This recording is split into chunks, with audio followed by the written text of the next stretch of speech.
chcete si něco zeptat? Jo, máme tady ještě jednu otázku.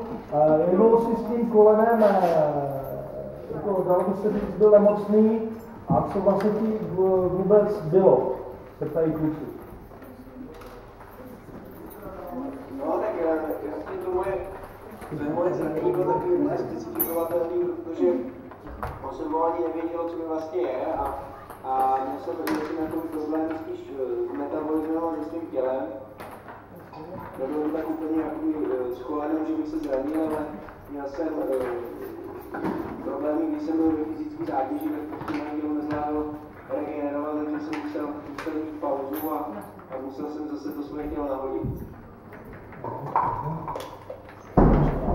A už si teda OK, jo? Jo, teďka začnu s trénu s klukama a podstoupím akorát potřebuji nějaký krevní vyšetření, než se vrátíme se soustředění a lékaři mě budou vlastně A jak dlouho? Ještě jedna otázka, musí se tady s kým jsi na pokoji. Tak to je otázka, s kým jsem na pokoji? S Michalem. Ano. Tak je to Michal. Ještě!